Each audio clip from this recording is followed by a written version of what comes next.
Hi, everybody. I'm Tommy Scoville, and this is the Tommy Scoville Show. Probably noticed I'm not sitting at the roll top desk. It's the weekend. I thought I would sit in this chair. The breathing is so tough right now.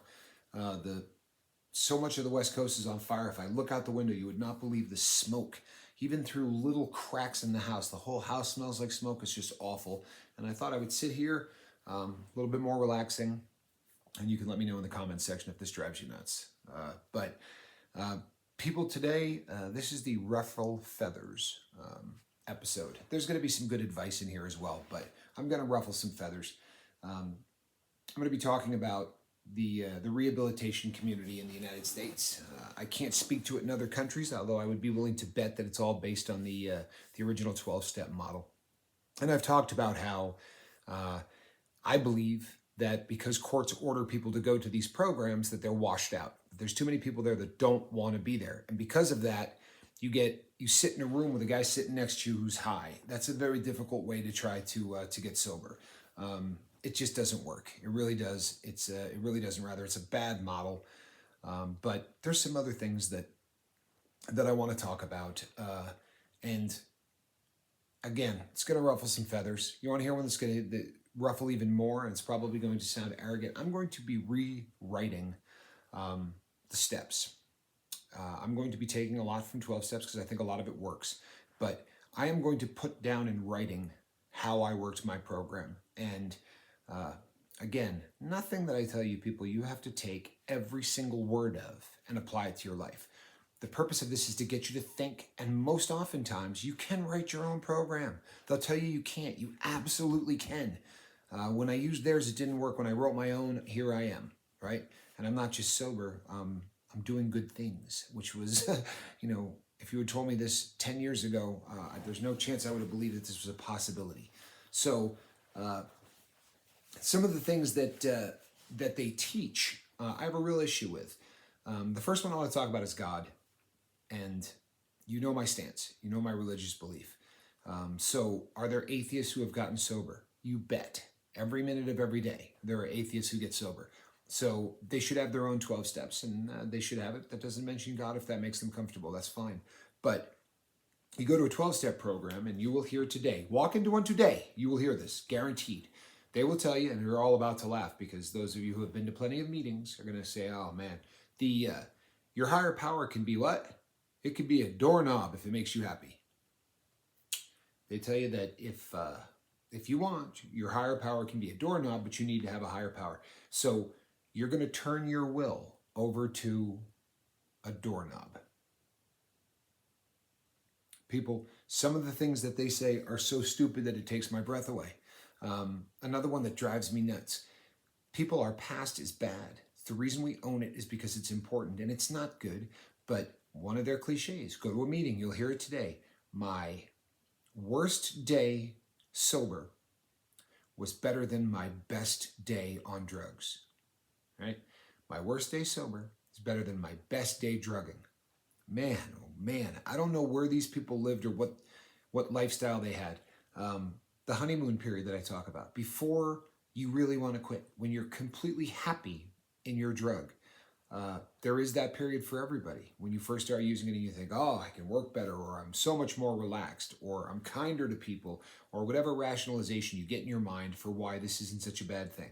You're going to tell me on those days when you still had money and you weren't having to steal or you weren't having to lie, that is better, worse than the absolute worst day that you have sober is going to be better than that? Come on, people. The worst day sober I've ever had, my knuckles were white. I was trying to get from 1 second to the next, right? And it was just difficult. And I was trying to put into place in my life different ways to try to make this work, but the stress was unbelievable.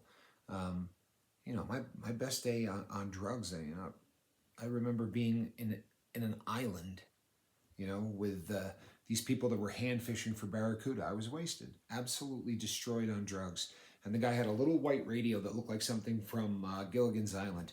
And the song Margaritaville by Jimmy Buffett came on. No joke.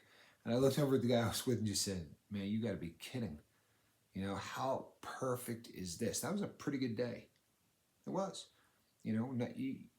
they want us to go back and vilify every single memory that you have. That's not, so much of what they do is so unrealistic.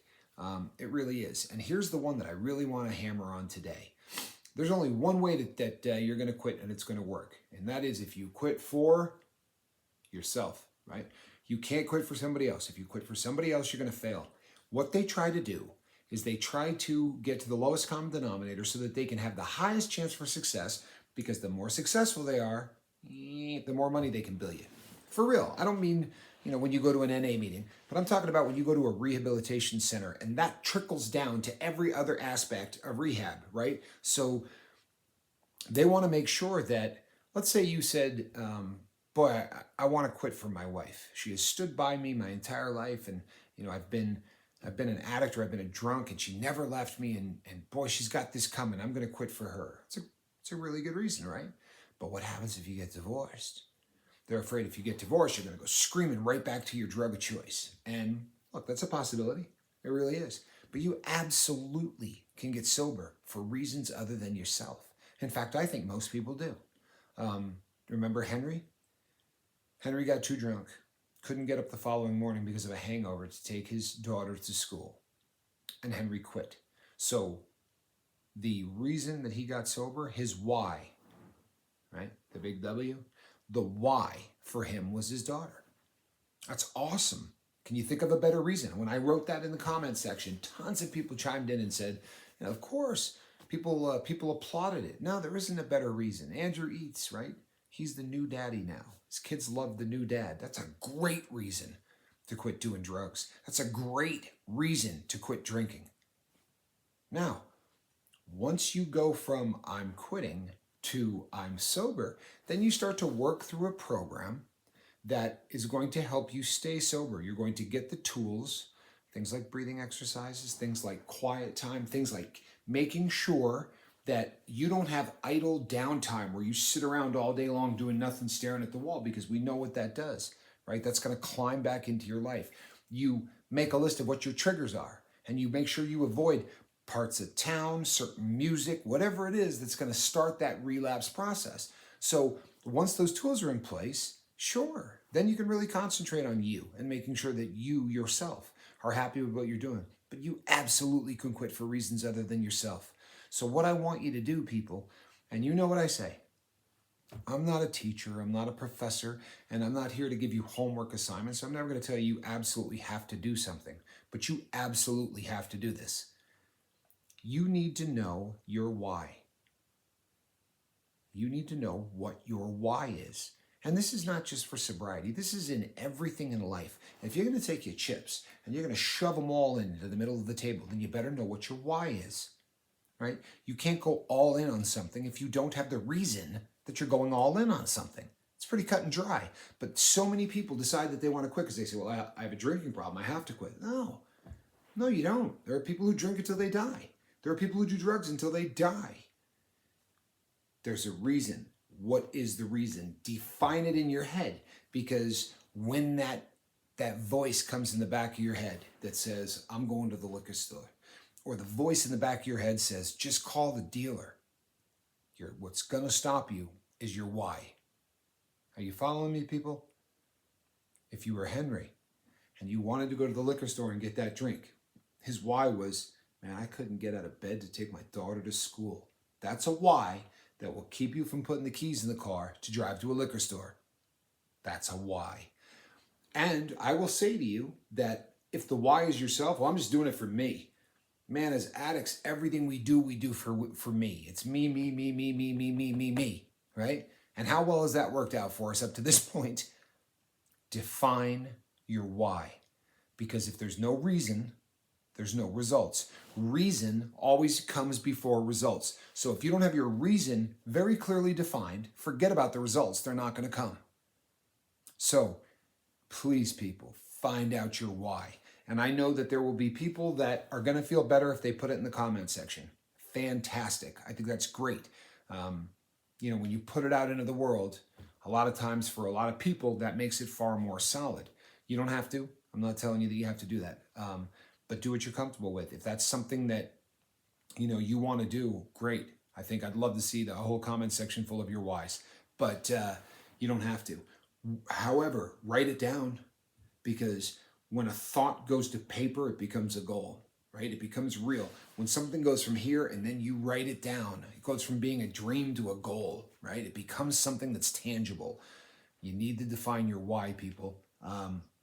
Somebody said to me, I think 2 days ago, I got an email from someone that said, boy, your channel hit, 1,000 people in less than 3 weeks. That's awesome. And I shot back and said, thank you. It really is. And he said, I just can't seem to get my channel going in the direction I want it to go. He said, it's just not growing. And I said to him, why did you start one? And he said, what do you mean? If I ask you why you started a YouTube channel and your answer to me is, what do you mean? Well, then you don't know why you started a YouTube channel, right? If someone said, Tommy, why are you starting a YouTube channel? Because I believe that recovery was tailor-made for this medium, right? Social media is the greatest thing that ever happened to the sobriety model, to the people leaning on each other and group therapy type thing. Nothing is better. That's my belief. That's why I'm starting the channel. Also, I don't want to believe that I wasted the first half of my life, so I'm going to take all of that time and I'm going to use all of those mistakes and try to teach other people so that they don't make the same mistakes that I did. Finally, I would like to help parents make sure that they don't raise kids like me, because my parents were perfect, right? My drug use was on me. They just didn't know what to look for. Didn't make them bad parents. They're awesome parents. So those are my 3 reasons why I'm starting a YouTube channel. So if I say, why are you doing this? And you go, what do you mean? If I say, why are you getting sober? Well, I just thought it was time to quit. Forget about it. That doesn't keep you from going to the liquor store. Doesn't keep you from calling the dope man. You need to define your why. Do you understand? No reasons, no results. It's pretty cut and dry, people. It really is. However, it's not often articulated. If you go to a 12-step program, they're not going to ask you why you're quitting. They're just happy that you are. And if I said this day one, I might have scared a few people off. I mean, truthfully, because this is more the minutia. This is the more nuts and bolts, real. It's not just the feel-good aspect of this. Now we're challenging one another, and that's kind of key to any kind of change in anything. But just like my example a second ago, whether it's a YouTube channel, whether it's weight loss, whether it's kicking drugs, whether it's stopping drinking or cigarettes or anything else, what's your why? What's your why? Let's get it defined today, people. This is not the last video I'm going to be doing today.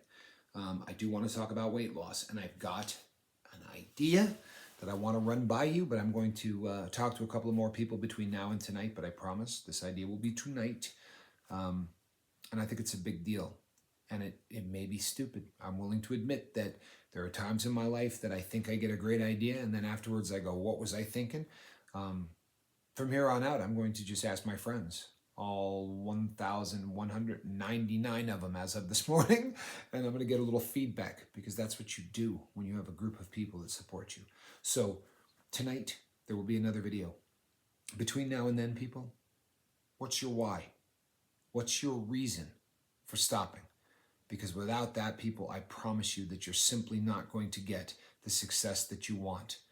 And to prove that Tommy is nothing if not truthfully dedicated to looking silly, well, then right over here, you're going to see the pepper is going to appear.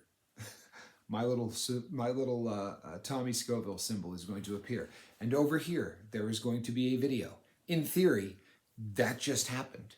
More than likely, I've opened myself up for some laughing and ridicule online. That's probably what's going to happen. I'm Tommy Scoville. This is the Tommy Scoville Show. We'll talk to you later.